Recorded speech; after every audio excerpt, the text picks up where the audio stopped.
Hello students, Kumar study circle में आप सबका स्वागत है। आज के वीडियो में हम लोग धारा 370 पर पूरा वस्तुनिष्ठ देख के देखेंगे और चलेंगे कि कैसे क्वेश्चन बन सकते हैं और कैसे क्वेश्चन आ सकते हैं, क्योंकि ये टॉपिक जो है आगामी जो परीक्षा जितने एग्जाम है उसके लिए बहुत इंपॉर्टेंट होगा। तो चलिए देर न करते हुए एक एक क्वेश्चन को हम लोग सॉल्व करने की कोशिश करते हैं। पहला क्वेश्चन सी आपके सामने आता है, सुप्रीम कोर्ट ने किस तारीख को अनुच्छेद 370 के प्रावधानों को निरस्त करने का केंद्र सरकार के फैसले को सही ठहराया था या ठहराया, ये आपको बताना है। पहली बात एक चीज और है, अभी अभी तो आपको याद होगा सर कल की ही बात है, लेकिन यही कुछ दिन बाद आप भूल जाओगे। 9 दिसंबर 2023 को, 10 दिसंबर 2023 को, 11 दिसंबर 2023 को या 12 दिसंबर 2023 को। सही आंसर एक कल की ही घटना है। 11 दिसंबर 2023 को सुप्रीम कोर्ट ने यहाँ पर फैसला दिया कि जो केंद्र सरकार का फैसला था 370 को हटाने का, वो सही है।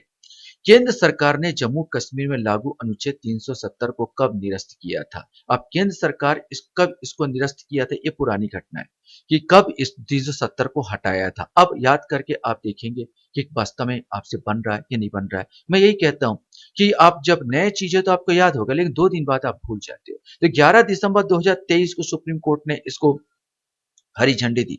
11 दिसंबर 2023 को सुप्रीम कोर्ट ने इसको सही ठहराया। तो अब क्वेश्चन था कि क्वेश्चन ये है कि केंद्र सरकार ने जम्मू कश्मीर में लागू अनुच्छेद 370 कब निरस्त किया था? 5 अगस्त 2019 को, 2 अगस्त 2017 को, 21 अप्रैल 2018 को या 15 जनवरी 2022 को, इसमें से कोई एक आएगा। सही आंसर ए आएगा 5 अगस्त 2019 को केंद्र सरकार ने इसको आर्टिकल 370 को निरस्त कर दिया था और आज 23 चल रहे हैं, यहाँ पर लगभग 4 साल होते जा रहे हैं। नेक्स्ट क्वेश्चन आपके सामने, सुप्रीम कोर्ट ने केंद्र सरकार को कब तक जम्मू कश्मीर में राज्य का दर्जा बहाल करने एवं विधानसभा चुनाव करने का निर्देश दिए हैं? 6 अक्टूबर 2024, 30 सितंबर 2024, 10 अगस्त 2024 या 22 दिसंबर 2023, इसमें से आपको बताना है। सही आंसर बी आएगा 30 सितंबर 2024 तक। सुप्रीम कोर्ट ने ये तो कह दिया है कि जो घटना घटी थी 370 का जो खत्म करना, केंद्र सरकार का जो कार्यक्रम था उसको सही ठहराया, लेकिन यह भी हिदायत दी है कि जो दो भागों में बांट दिया गया था जम्मू कश्मीर और लद्दाख को, जो के राज्य से क्या बना दिया गया, केंद्र शासित प्रदेश बना दिया गया था। तो सुप्रीम कोर्ट ने यह भी कहा कि 30 सितंबर 2024 तक उनको राज्य जम्मू कश्मीर को राज्य का दर्जा दिया जाना चाहिए। माने ये बोला गया है कि विधानसभा चुनाव कराए और राज्य का दर्जा दे। अनुच्छेद 370 से संबंधित विवाद का निपटारा सुप्रीम कोर्ट के कितने न्यायाधीशों की संविधान पीठ ने की थी? 2, 3, 4 या 5? सही आंसर डी आएगा, 5 व्यक्तियों ने मिलकर, 5 न्यायाधीशों ने मिलकर इसका फैसला सुनाया है।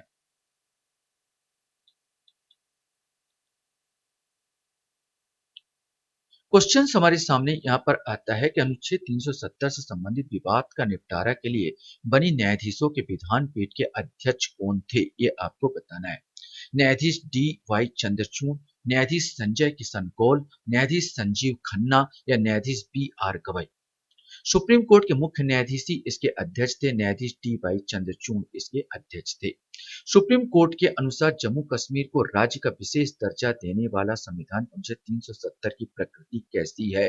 स्थायी है, अस्थायी है, ए और बी दोनों है, उपरोक्त में से कोई नहीं। सुप्रीम कोर्ट ने माना कि इसकी जो प्रकृति 370 की प्रकृति अस्थायी प्रकृति की थी, इसीलिए इसको हटाया जा सकता था।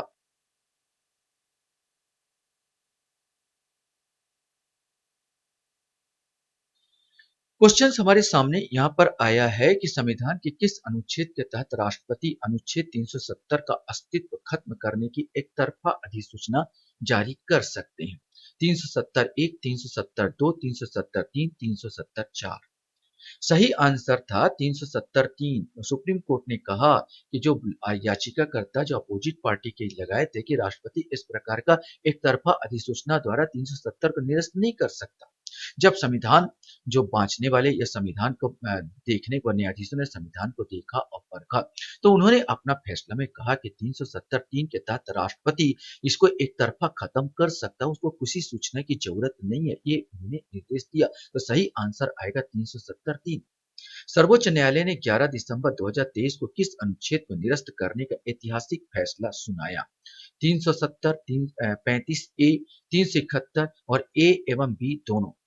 वास्तव में 11 दिसंबर को उन्होंने न केवल 370 को खत्म की फैसला सुनाया बल्कि 35 ए को भी खत्म कर दिया। 370 और 35 ए माना डी आंसर आपका आएगा। ए बी दोनों जो अनुच्छेद थे उन दोनों को 11 दिसंबर 2023 को सुप्रीम कोर्ट ने सही ठहराया और ऐतिहासिक फैसला सुनाया कि जो हटाया गया है 370 और 35 ए दोनों सही है। केंद्र सरकार की तरफ से ये निर्णय सुप्रीम कोर्ट ने 11 दिसंबर 2023 को दिया था।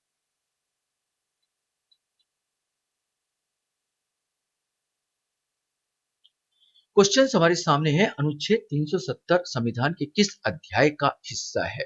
अध्याय 18, अध्याय 19, अध्याय 20 या अध्याय 21? इसमें से आपको बताना है। सही आंसर डी आएगा, ये अध्याय 21 का हिस्सा है। संविधान के अध्याय 21 का शीर्षक क्या है? ये जो अध्याय जो है 21, उसका अध्याय का टॉपिक क्या है, शीर्षक क्या है? अस्थायी संक्रमणकालीन और विशेष उपबंध, संविधान का संशोधन, आपात उपबंध या कुछ वर्गों के संबंध में विशेष उपबंध। सही आंसर इसका ए आएगा, अस्थायी संक्रमणकालीन और विशेष उपबंध। इसीलिए हमारे यहाँ का जो वो टिप्पणी कर रहे थे या बोला जा रहा था, जो अपना दलील दे रहे थे, उसमें यह भी था कि वास्तव में ये जो 370 किसके अंतर्गत है? अस्थायी संक्रमणकालीन और विशेष उपबंध के अंतर्गत है। तो स्थायी कैसे हो जाएगा? ये तो अस्थायी, इसको कभी भी हटाया जा सकता है। यहाँ के जो सरकार की तरफ से सॉलिसिटर जनरल लड़ रहे थे, उनका तर्क यही था कि यहाँ पर 370 को जो शामिल किया गया था, अस्थायी संक्रमणकालीन विशेष उपबंध माने अध्याय 21 में शामिल किया गया था। ये तो पहले ही से अस्थायी, स्थायी कैसे हुआ ये? तो इसी आधार पर इन्होंने जो है इसको दलील को पेश किया गया था। क्वेश्चन था, अनुच्छेद 370 का मुख्य मसौदा तैयार करने वाला कौन था? ये आपको बताना है। एन गोपाल स्वामी अयंगर, पंडित जे एल नेहरू, जवाहरलाल नेहरू, सरदार पटेल या एम के गांधी? सही आंसर इसका ए आएगा, एन गोपाल अयंगर। एन गोपाल स्वामी अयंगर 370 के मुख्य मसौदा तैयार करने वाले थे। मैं आपको बता देना चाहता हूं कि डॉक्टर भीमराव अंबेडकर 370 के बिल्कुल खिलाफ थे। इसलिए उनके पास जब गया तो उन्होंने साफ इनकार कर दिया, मैं मसौदा नहीं तैयार करूंगा। अंततः जो यहाँ पर पंडित जे एल नेहरू को मतलब जवाहरलाल नेहरू ने एन गोपाल अयंगर को सौंपा इस काम को, और एन गोपाल अयंगर ने मसौदा तैयार किया था शेख अब्दुल्ला के परामर्श पर, शेख अब्दुल्ला की सिफारिश पर। जम्मू और कश्मीर का संविधान किस वर्ष अधिनियमित किया गया था? 17 नवंबर 1947, 26 जनवरी 1948, 26 जनवरी 1951 या 17 नवंबर 1956? इसमें से कोई एक आएगा। सही आंसर ए आएगा, 17 नवंबर 1947 को।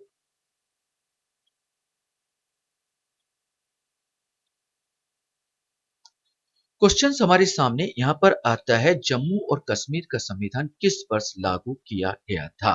26 जनवरी 1948, 17 नवंबर 1956, 26 जनवरी 1957 या 17 नवंबर 1956? इसमें से कोई एक आएगा।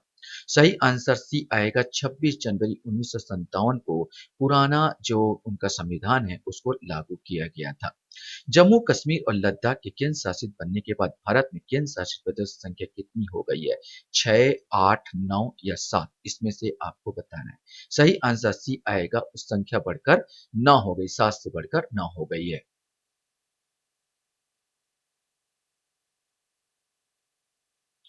क्वेश्चन है, धारा 370 को खत्म करने के बाद जम्मू कश्मीर में क्या बदलेगा? ये आपको बताना है। जम्मू कश्मीर में अब अलग झंडा नहीं होगा। राज्य विधानसभा का कार्यकाल 5 वर्ष की अवधि के लिए होगा। भारतीय दंड संहिता आईपीसी रणवीर दंड संहिता आरपीसी की जगह लेगा। सही है, उपरोक्त सभी सही है। जम्मू कश्मीर का अलग झंडा नहीं होगा। राज्य विधानसभा कार्यकाल अब 5 वर्ष कर दिया जाएगा और यहाँ भी भारतीय दंड संहिता आईपीसी इंडियन पिनल कोड लागू होगा भारतीय दंड संहिता की जगह पर, रणवीर दंड संहिता की जगह पर। जम्मू कश्मीर में धारा 370 को हटाने का प्रस्ताव किसने रखा वर्तमान में? राजनाथ सिंह, अमित शाह ने, नरेंद्र मोदी ने या रामनाथ कोविंद ने? सही आंसर बी आएगा, अमित शाह ने इस प्रस्ताव को रखा था।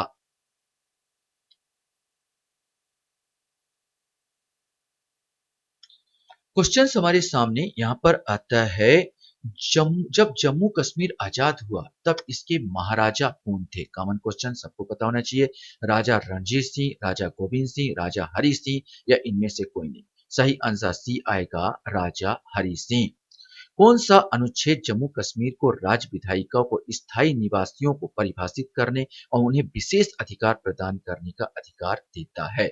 ये आपको बताना है कि कौन सा अनुच्छेद है यहाँ पर, कि ये आपको बताना है कि कौन सा अनुच्छेद जम्मू कश्मीर राज्य को विधायिका स्थायी निवासी, मतलब वहां के जो मूल निवासी है, वहां के रहने वाले व्यक्ति है, स्थायी निवासी परिभाषित करने, उन्हें विशेष अधिकार प्रदान करने का अधिकार देता है। अनुच्छेद 370, अनुच्छेद 35, अनुच्छेद 35 ए, अनुच्छेद 31 ए। सही आंसर सी आएगा, अनुच्छेद 35 ए। अनुच्छेद 370 के तहत इसको भी हटाया गया था, क्योंकि यहाँ पर जो वहाँ के जो लोग थे उनको विशेष अधिकार दिया जा रहा था, और जिसके कारण जो भारत के अन्य निवासी थे वहां पर रहने, उनका अधिकार को छीना जा रहा था। तो ये 35 ए को भी निरस्त किया गया।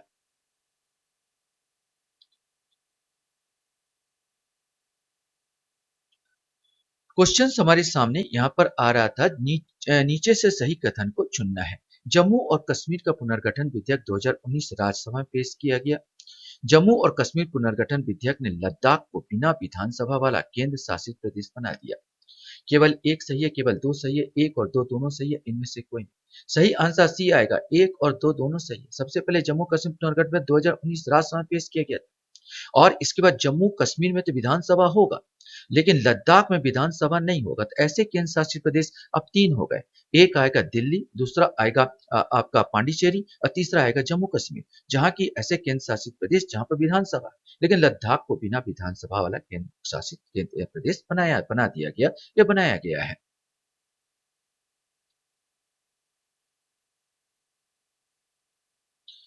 आपके पास क्वेश्चंस यहाँ पर आता है कि जम्मू कश्मीर पुनर्गठन अधिनियम 2019 के बाद केंद्र शासित प्रदेश लद्दाख में कौन से जिले शामिल है?